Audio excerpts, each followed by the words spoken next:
hopefully loosen off anyone that has any lower leg Achilles type tightness.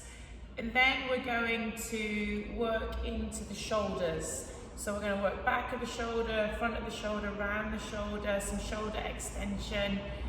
And this is really important for anybody that has been joining the pressing movements today. And also if you struggle in things like the front rack position, there can be a lot of tightness around the shoulder.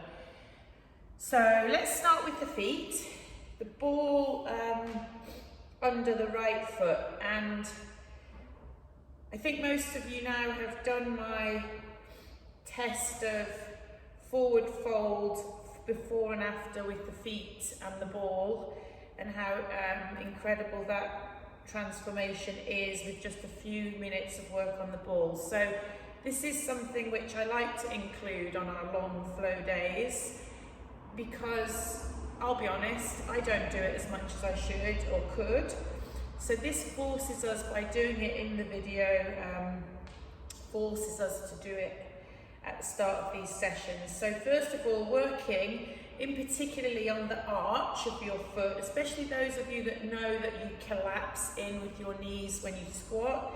Get that ball in that arch and around that soft plantar tissue on the foot. And then across the front of the toes, around the toe joints, and just press the ball and put the heel down onto the ground and start to try and press your knee forward to try and get a little bit of ankle flexion. And also this stretches out the Achilles tendon right at the bottom of the ankle by lifting the toe onto the ball and just squeezing the knee forward over the toes. Just keep moving the ball around the different knuckle joints under the bottom of the toes.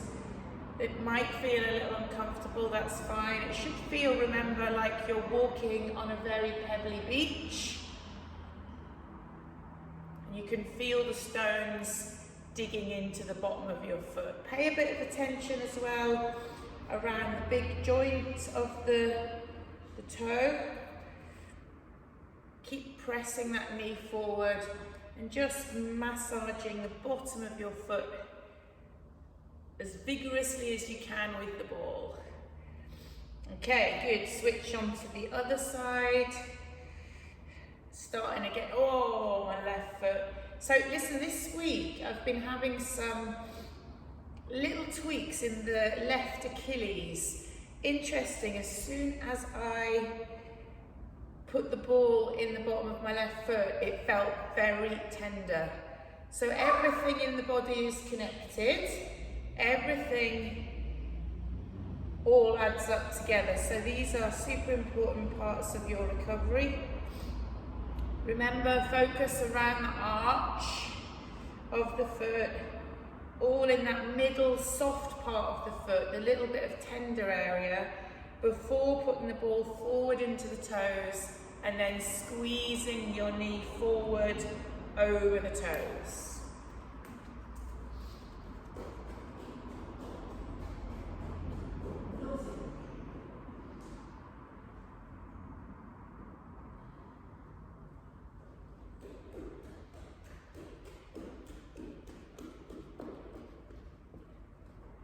And just keep finding hot spots. I just want to spend a little bit more time here stretching my Achilles area, because it's been a bit niggly for me. So what I'm doing is I'm putting the ball under the foot and I'm just trying to get a little bit of pressure through the bottom of my ankle.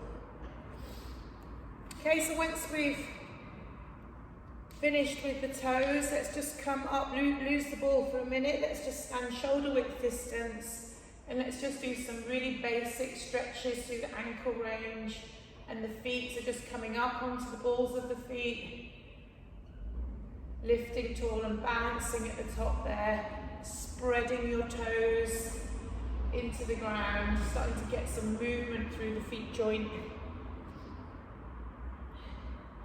And then we'll come down onto the mat. So, ball behind calf, and then sitting into this kneeling, half kneeling position with the ball in the back of your calf. And again, I'm trying to press my knee forward over my toes, where I've got the ball trapped in between my calf and the back of my thigh. So again, don't expect this to feel pleasurable necessarily, but starting to release the areas of the calf. And I want you to keep moving the ball down the back of your calf and squeezing forward. You can lift the heel off the mat. You can really press your body weight to trap that ball in the calf. Start to move it around. That calf, some of you have got quite big calves. The calf covers the three major parts of it running down the back of your leg. So plenty of opportunity to get the ball in and release. And you're just rocking forward and back with that ball, hard ball trapped between your calf and the back of your leg. So again, I want you to keep moving it down. The area, as you get lower towards the ankle, will feel a little bit more tender. Those of you with stiff ankles in your squats, this is really good exercise to just keep rocking forward, lifting the heel, pressing the knee over the toes. Let's get that ball as close into the ankle at the bottom as you can. Still using your butt and the back of the quad to trap your hamstrings, to trap it in. Don't forget the inside area. So inside the calf, I've gone back up to the top now behind the knee, but I'm tracking down slightly on the inside of the leg. Oh, this is a little bit cheeky.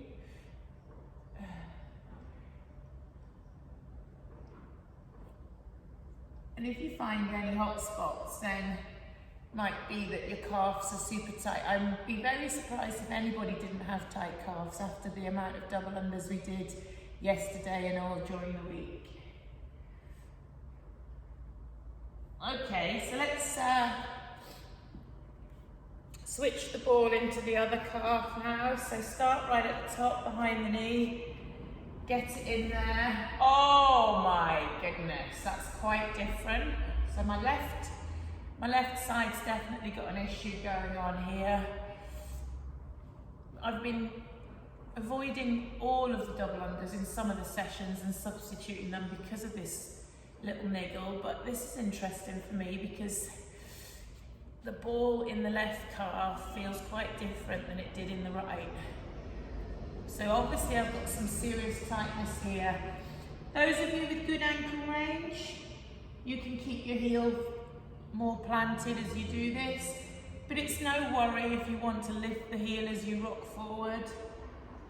I just want as much pressure behind this calf as you can.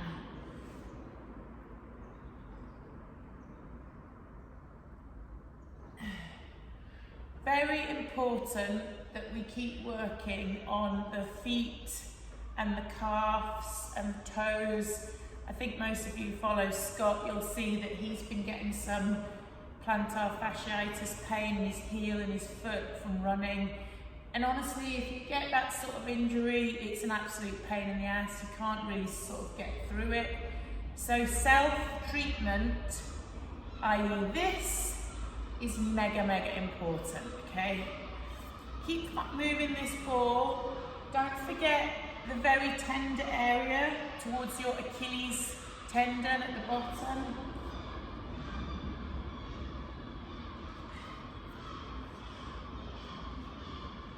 Don't forget the inside area of your calf. Let's just keep working into these areas as much as we can.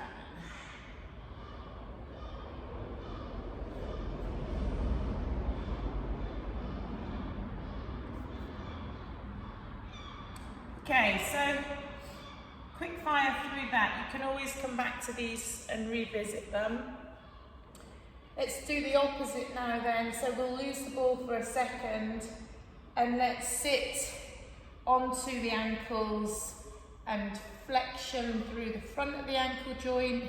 Sit low onto your mat, check there's no gaps, and then if you can, both knees come up off to the mat and stretching out the front of the ankle. If that's too difficult for you, then one at a time. Just pressing the front of the foot into the mat as you lift your shins up off the mat to get a good stretch down the front of the ankle. And then just hands onto the mat forward, tuck the toes under, personal favourite of mine. Press your heels together and then sit back, bending back through the toes. So think about pressing your heels together so that most of your weight initially is under the big toes, that big joint of the big toe, and then sit back and get your weight all the way through the toes so you can feel the tightness in the bottom of your feet. And then squeeze the ankles apart, heels apart, sorry, and just stretch through the little toe joints by pressing your weight back through the toes. Okay, so just very briefly, while we're in this kneeling position, let's take the ball through the front of the shin. All I'm going to do is I'm going to place the ball under the front part of the shin, down the front leg, and just brush my leg up and down. So the ball is on the mat, brush my leg up and down the front. So just slightly to the side of the shin joint. That's interesting. Come around the top of the joint, so the top of the fleshy part of the shin, just below the knee, on the outside edge. See how that feels. Using your hands to decide how much pressure you want to put in down the front of the shins. Yikes. Okay, switching to the other side. So start at the top near the knee, put the ball underneath, and then just running it down the front outside edge. Try and be brave, try and put as much pressure through the front of the shin as you can.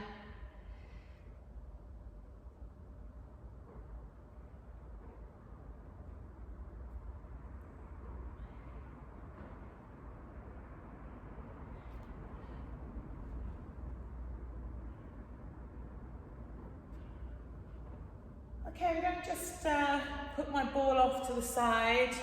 We're going to spend just 5 minutes working through hips. So, half kneeling position, but not lunging forward at this stage, so just lifting straight up. Squeeze this glute, and then just press forward very slightly to get top of the hip flexor stretch, top of the quad stretch. So I'm in half kneeling, squeeze the glute on the back leg, tuck the pelvis under and just a slight little bit of movement forward so you can start to feel a stretch here. Just spend like 30 seconds here with that stretch before moving forward into the long lunge. Then open up your hips a little bit more, place the hands into the mat and just twist. So let's get the spine and the thoracic involved. So the hands on the mat, pressing the front knee out and just twisting your shoulders to start to look 180 degrees behind you to get movement through the spine. Which is, I think, when most people kip, they find that their spine isn't as flexible as it could be. In particular, spend a little minute twisting in towards the front knee and trying to look behind you on that direction.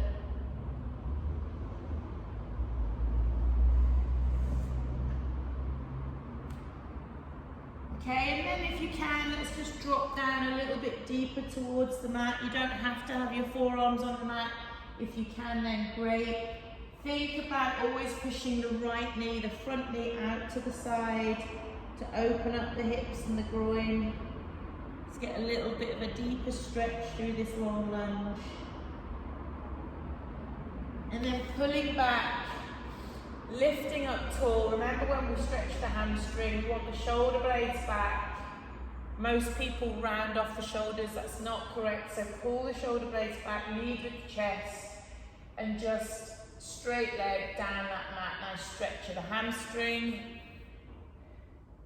And then drop the foot out to the side. And let's get some movement through the outside of the hamstring as you drop the toe out and lean forward. Keep the shoulder blades back. So I'm rotating my foot inside and outside, working different areas of the back of the leg. Good. And then back into half kneeling, nice and upright to start, team. Glute squeeze in this back leg. As you engage the glute, just tip slightly forward, and you should feel a good stretch at the top here. Just hold that one for a minute before you head straight into the long lunge. It's good to open up the top joint here of the hip.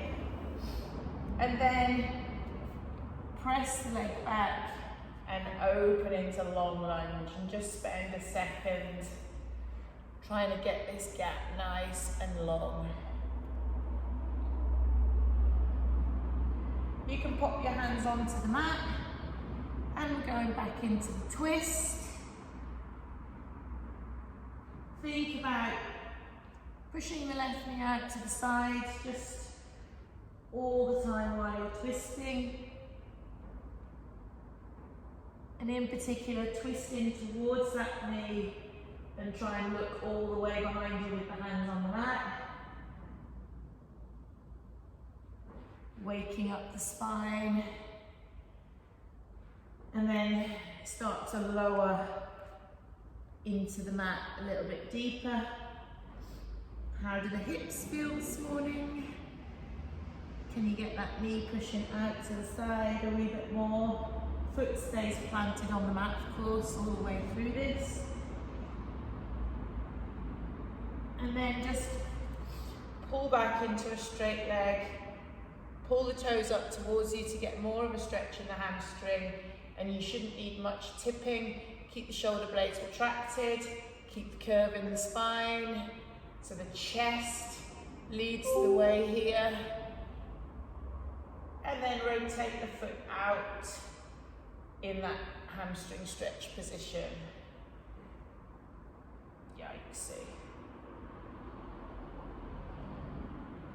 Okay, just very briefly, turning forward into a frog. We're not going to spend too much time on the lower body today now in the hips and the groin, but just always good to start a frog. When you're here, lift the chest, press the belly button towards the mat, make the biggest curve in your spine that you can, and then forward and back slightly on that movement. So make sure that you have got the arch through the back, and then squeezing back into frog to get the groin opening up a touch. Okay, gently come out of that. Okay, here starts the pain. Ball into the shoulder. So I want to find the area here behind my shoulder, and I'm going to lie, first of all, on my side with the ball pressed into the side of the shoulder. So I want you to take your tricep onto the floor, and I want you to just try and do a movement where you bring the hand back to the floor and forward. So palm of the hand, I can't get mine all the way down. The ball is in the back of my shoulder and I'm internally and externally rotating. This is rotator cuff, an area where when we've done a lot of pressing movements, we'll get very tight and snarly. So keep that ball still underneath the back of the shoulder and see if you can just work internal and external rotation. So I'm lying my full body weight on the ball.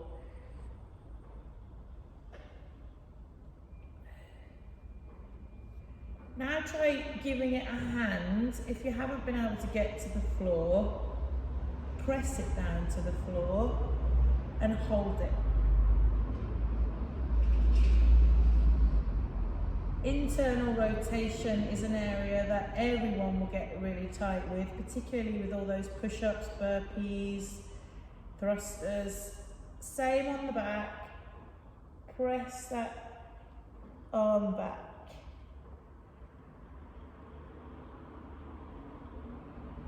Okay, now be brave, keeping the ball under the back of the shoulder.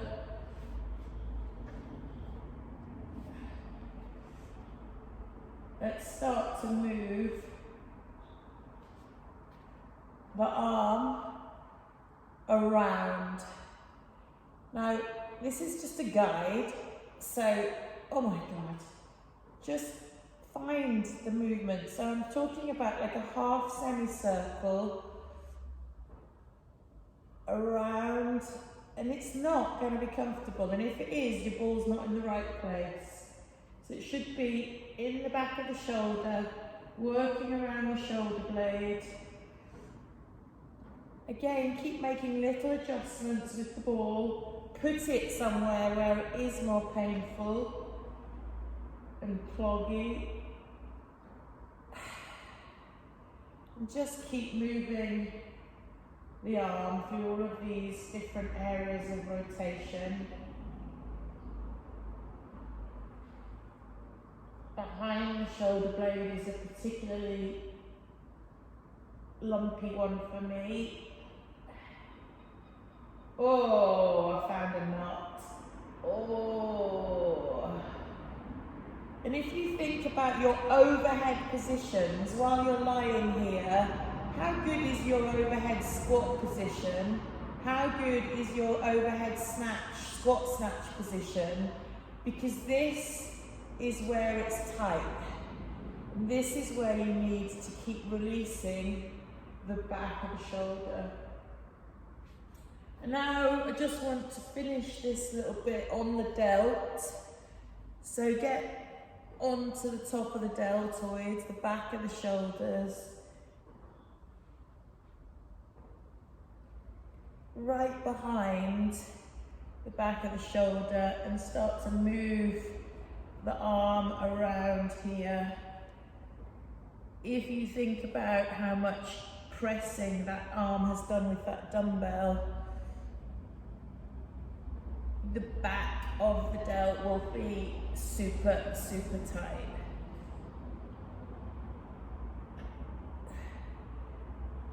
Woo! I could spend a full 30 minutes, I think, on this. So we're going to switch to the other side, but if you know this is painful, then let's go back to do it at another day. So let's just switch to the other side. So remember, we start lying on our side, put the ball in the back of the shoulder, around the shoulder blade rotator cuff area, and the first one we're doing is elbow on the ground, internal and external rotation of your shoulder.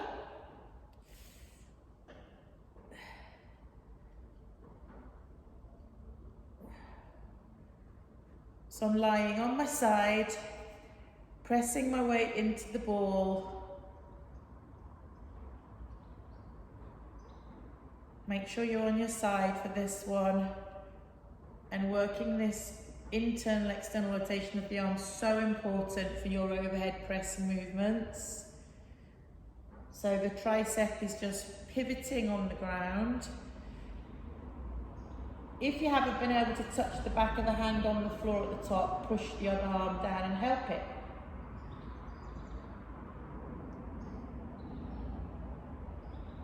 In particular, the internal rotation, when you bring this elbow down towards the middle of the body, if that doesn't work for you, then help the hand and press it down, because that's an important movement. And then start to move the ball into the back of the shoulder blade area. Lie now onto your back, and let's move the arm through different ranges of movement.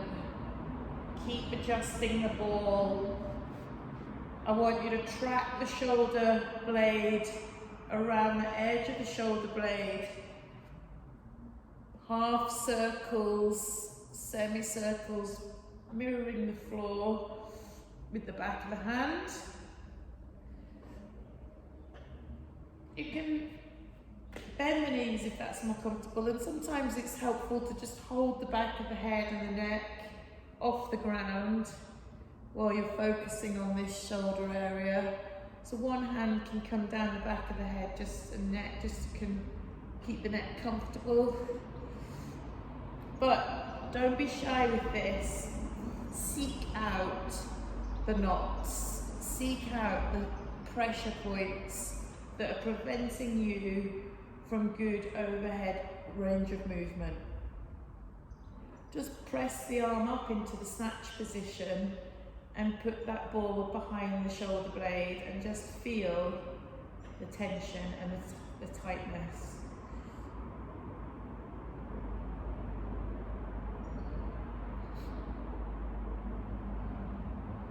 Ooh. And coming back then just into the shoulder, the back of the delt. Oh. The big fat capsule of shoulder muscle on the top of the arm is where we're focusing now. Behind that,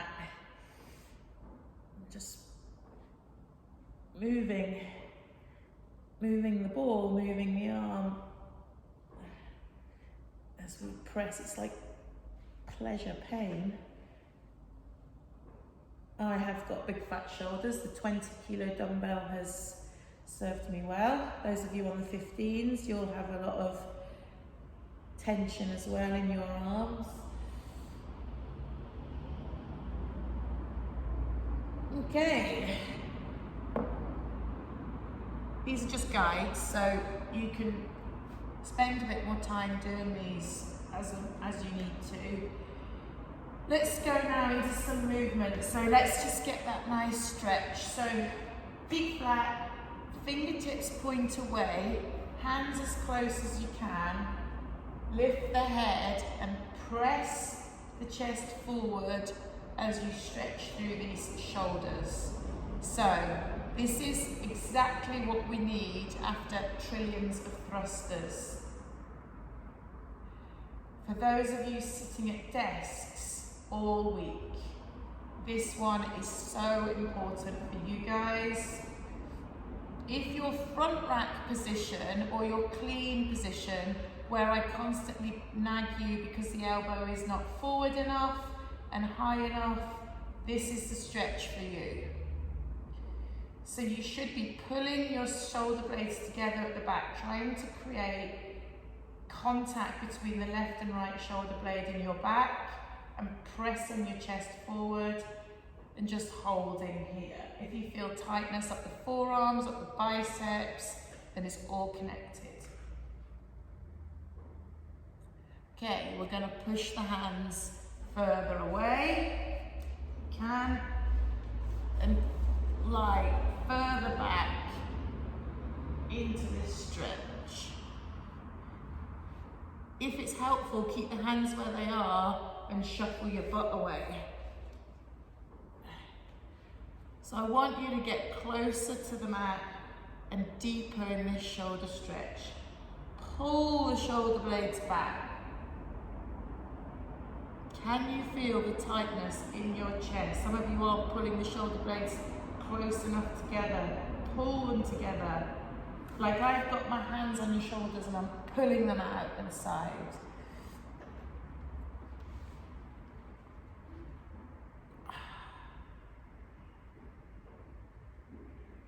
Pushing your chest up. Just sit.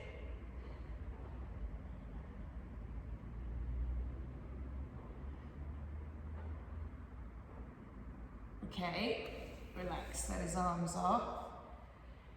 Lying back, last stretch then. Take the fingertips and press them behind the shoulder blades. Just grab hold of your tricep and press the elbow into the ground. And then first of all, I want you to lift the hips up, press the elbow into the ground, and then come back to contact the whole spine on the mat without letting the elbow lift.